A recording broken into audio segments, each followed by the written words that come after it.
Hablemos de Demon Days de Peach Momoko, tanto en ilustración, guión, entintado y color, pero con Zach Davison como el traductor y adaptador al inglés. Peach Momoko es una ilustradora que a mí me encanta. Adoro sus portadas, adoro lo que he visto de imágenes que ha hecho en sus redes sociales. Su estilo es fantástico, ese estilo tradicional japonés, reinterpretado con unas acuarelas.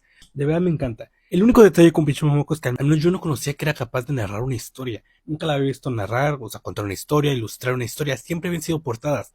Por lo que siempre que tenemos un portadista que pasa el trabajo de ilustración dentro de un cómic, siempre tengo ese miedo de que no termine de quedar del todo.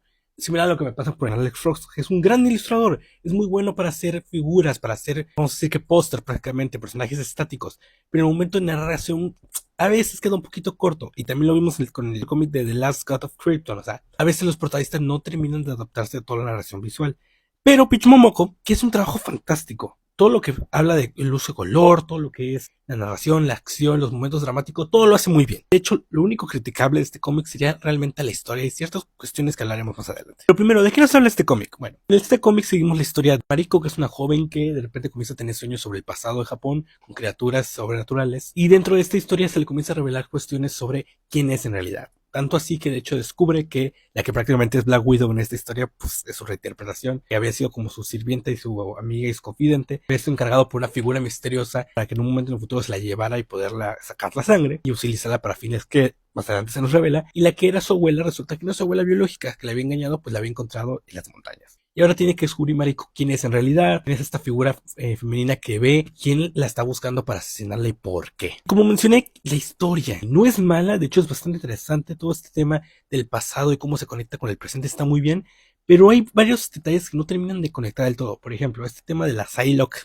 del pasado, que la cual fue una aldea y fue a cazar y todo eso, no termino de ver en qué conecta con Mariko, o sea, todo el tema de Mariko y su madre y la otra figura que no les voy a decir para no darles spoiler, todo eso termina teniendo mucho sentido. Por ejemplo, esta escena que vemos aquí tiene bastante sentido a futuro, con un personaje que también aparece, pelo blanco, que no diré más para no darles spoiler. Todo eso se conecta muy bien. Quizás es genérico en su resolución, que de hecho es algo que hablaremos, pero eso funciona. Y todo el tema de esta Psylocke del pasado, de esta guerra con los demonios, eso termina sintiéndose más como historias, como trasfondo, que algo que termina afectando. Si te ayuda a visualizar cómo era la visión que tenían los humanos sobre los Oni y todo ese relajo, te ayuda a visualizar cuál es la visión que tienen los Oni y los Yokais sobre los humanos, e incluso los Kamis. Pero la forma en la que te lo plantea Momoko parece que va a aflorar más, que eso tiene importancia, y supongo que tiene que ver con la secuela que ya tengo entendido que está confirmada, creo que se llama Demon Wars, no estoy muy seguro. Supongo que iban a explorar por qué Mariko se conecta, tiene relación con este personaje que de nuevo es Psylocke, pero aquí no termina de quedar claro.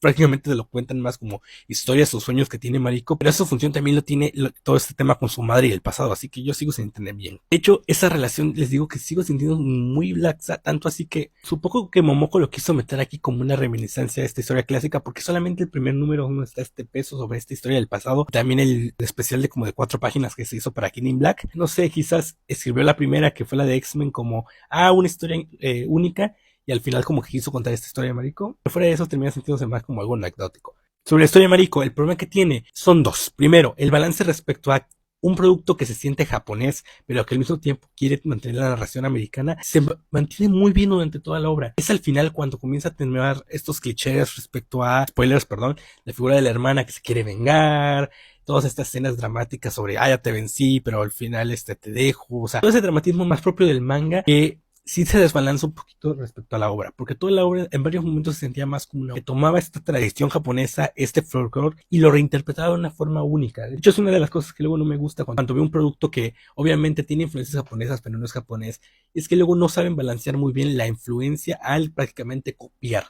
Y Momoko lo había hecho muy bien, prácticamente durante todo el cómic se siente como su propia cosa, se siente como los mitos japoneses por Peach Momoko y no como Peach Momoko narrando un manga en América. Pero al final esas resoluciones, esos tropos, esos clichés terminan saliendo un poquito a la luz. No terminan arruinando la experiencia, pero sí la hacen un poquito más genérica. Sobre todo la relación de la protagonista con esta chica de pelo blanco, ¿no? No me molesta la revelación sobre la relación que tiene realmente. De hecho, me gusta bastante. Siento que se maneja muy bien, está muy bien planteada y muy bien desarrollada. El problema real es que al final termina sintiéndose más como una versión de Sasuke con pelo blanco, una versión de esta figura que te odio, pero realmente te quiero, ¿no? Y pudo haber dado más. Y siento que se puede explorar más dentro de eso, pero al menos aquí termina sintiéndose como muy ánimo el final. Pero, como mencioné, lo mejor que tiene esta obra es el color, el dibujo y literalmente la composición que tiene Peach Momoko en esta obra. Se nota que es una maestra en la narración visual. Y su estilo es tan único, tan precioso que de verdad este cómic, si lo hiciera otra persona, no se podría. De hecho, nota, la versión que estoy utilizando es la versión digital americana, pero siento que se ve mejor en papel. No sé si es por la forma en la que está impresa, los colores que escogió Momoko, los fue pensando en que se iban a absorber de cierta manera en la impresión o qué, pero yo siento que la versión digital se ve muy chillante, pero al mismo tiempo no tiene el mismo brillo, la misma vida que sí tiene la versión impresa.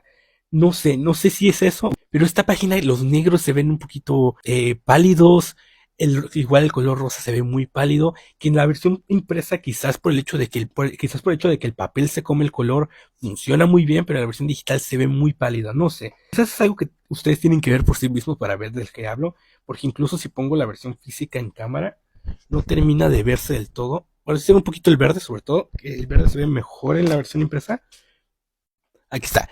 No se ve tan bien, pero por ejemplo el rosa es un poquito más pálido en la versión impresa, el color negro igual, o sea, el papel se come el color de tal manera que funciona mejor en la versión impresa. Pero respecto a la composición, Momoko no hace ninguna locura, como si veremos con otros artistas en otros videos, pero lo que lo hace que funcione muy bien. Por ejemplo, aquí la división, en vez de ser recta, hace unas curvaturas como si fuera el tema de Venom y la forma en la que él se mueve, que se ve muy bien. El personaje aquí apuntando su flecha para que abajo veamos cómo le dispara. La manera en que sabe presentar personajes, de los acercamientos que tiene que ver, hacer el diseño, mantener ese misterio, o sea, es una genia para la parte de la narración visual, de verdad. Como les digo, no veremos composiciones súper locas, se mantendrá hasta cierto punto de las bases, pero ninguna composición está usada a lo tonto. Es lo que luego me pasa con los artistas japoneses, que lo mencioné en una ocasión con el podcast de Lukin.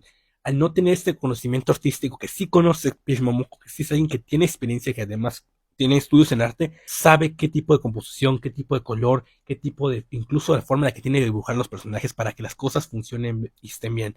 Los paneles no están desaprovechados. Además, algo que me encanta de la versión física es que trae una especie de bestiario sobre las criaturas del cómic. Eso me encanta porque te da no solamente un contexto sobre qué son estas criaturas, sino también cuál es el origen etimológico, el origen incluso cultural. Incluso me hizo reflexionar respecto a cómo todos los dioses del trueno siempre se pelean con serpientes. De hecho, es algo que ahora quiero investigar porque es como de, neta, ¿por qué todos se pelean? Seguramente tiene que ver con esta comunicación con los griegos y todo eso que se menciona aquí. Entonces, ¿vale la pena este cómic? Sí, vale mucho la pena. El color, el dibujo, la narración visual, todo está fantástico. Quizás la historia, como les digo, está buena a secas, se cae un poquito al final y termina sintiéndose un poquito cliché, pero funciona y eso es lo importante, es un buen cómic. Está bien hecho, es creativo